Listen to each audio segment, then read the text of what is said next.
Hallo und herzlich willkommen zu einer neuen Folge von Apex Race. Heute im Programm möchte ich euch einen kleinen Roadster vorstellen, nämlich den Mazda MX-5 in der Generation NB sozusagen, gebaut von, ich meine, 99 bis 2005. Dieses Modell ist ein 2000er, ein 2002er, eine Sonderedition, nämlich genannt Phoenix. Vielleicht seht ihr es hier, die braunen Sitze, ein bisschen braunes Lenkrad, Nadi und in Silber in der Außenfarbe. Und ja, leider das 5-Gang-Getriebe, manuelles Getriebe, leider kein 6-Gang-Getriebe. Die gab es später. Aber mit großen 1,9 Liter Motor, das heißt so um die 145 PS. Wie gewohnt, ich zeige euch ein paar Innenaufnahmen, ich zeige euch ein paar Außenaufnahmen, wir machen eine kleine Probefahrt und vielleicht, was kann man allgemein zum Modell sagen, wieso gerade der MX-5? Ich finde ja, ich habe so eine, Philosophie. Es gibt ja nicht das perfekte Auto, es gibt nur das Auto, was gerade in dem jeweiligen Zustand gebraucht wird, und sei es halt mal bei gutem Wetter zu zweit ausfahren. Klar, man kann das Motorrad nehmen, aber ich finde, es geht doch schneller, sich einfach in so einen Roadster zu setzen, ohne irgendwie Helm anziehen, Jacke anziehen, sonst was. Und man setzt sich halt einfach rein, genießt das schöne Wetter. Leider hatten wir einen kleinen Regenschauer, beziehungsweise einen größeren Regenschauer, deswegen ist alles nass. Aber das stört uns nicht, das Dach kurz aufzumachen. Und das Dach verriegelt sich hier ganz manuell. Es sind hier zwei Verschlüsse, die einfach nach hinten geklappt werden, und schon innerhalb von wenigen Sekunden ist der MX-5 oben ohne.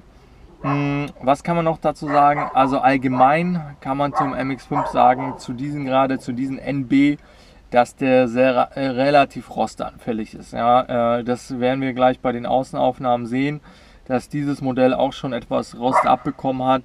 Vor allem an Karosserieteilen, aber auch untenrum. Da musste ich schon einige Sachen wechseln. Querlenker vorne, Querlenker hinten.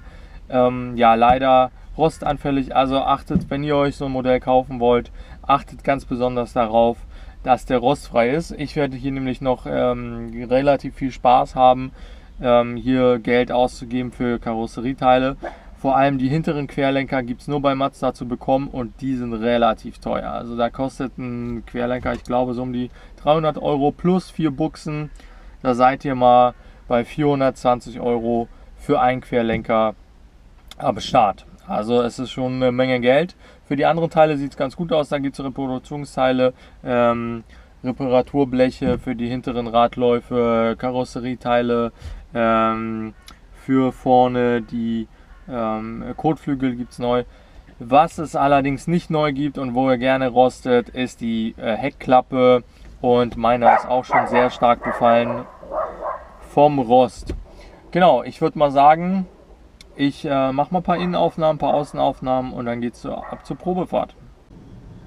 Ja, viel gibt es am Mazda MX-5 jetzt nicht an Ausstattung. Also wir haben hier, wenn ihr das mal euch anschaut, Sitzheizung. Allerdings ist diese Sitzheizung defekt. Das ist ein typisches Problem beim Mazda MX-5. Da gibt es viele Besitzer, die darüber klagen, dass sie nicht funktioniert. Da haben wir halt normal Lüftung, heiß-warm, heiß-kalt, dann die Stufe, innen, außen. Das weiß ich gar nicht, was das hier ist. Scheinbar ohne Funktion der Blende. Heckscheibenheizung. Dann genau, wohin die Belüftung gehen soll. Wobei, ich habe die jetzt im Fußbodenraum, und wenn ich aber auf ganz kalt stelle, dann kommt schon ein bisschen Wärme vom Motor. Also die Dimensionen sind hier so klein, dass hier auch einfach, wenn man komplett auf kalt stellt, dass die Wärme vom Motorraum in den Fußraum gelangt. Ja, Radio ist nicht original. Dann haben wir hier elektrische Fensterheber für Fahrer, Beifahrer. Dann haben wir hier so ein kleines Staufach.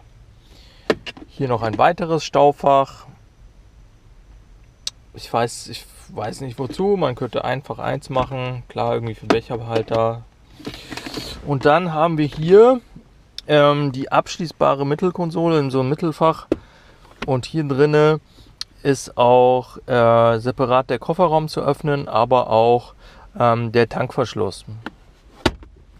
Genau, und dann haben wir noch hier die Mittelkonsole, das Handschuhfach. Quatsch ich da. Genau, aber ansonsten ist alles überschaubar. Wir haben jetzt hier nicht so viele Sachen. Man soll einfach sich aufs Fahren konzentrieren. Ja, zum Kofferraum kann ich sagen, er ist jetzt nicht riesig, aber 2 Sporttaschen sollten hier schon Platz finden.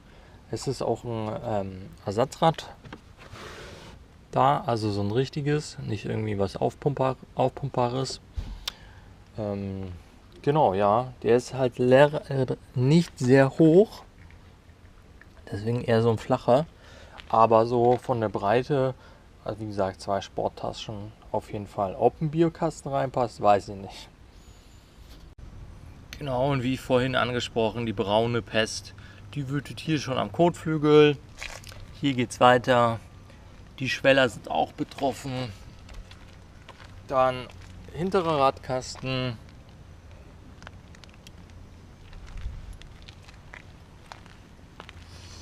Ja, ihr seht es, die Heckklappe. Hier Bläschen, da Bläschen. Von der anderen Seite sieht es noch schlimmer aus. Genau. Hier der Radkasten.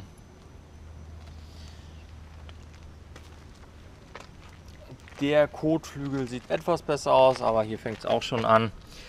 Ja, typisches Problem bei der NB-Serie. Schweller, Kotflügel, Radkästen.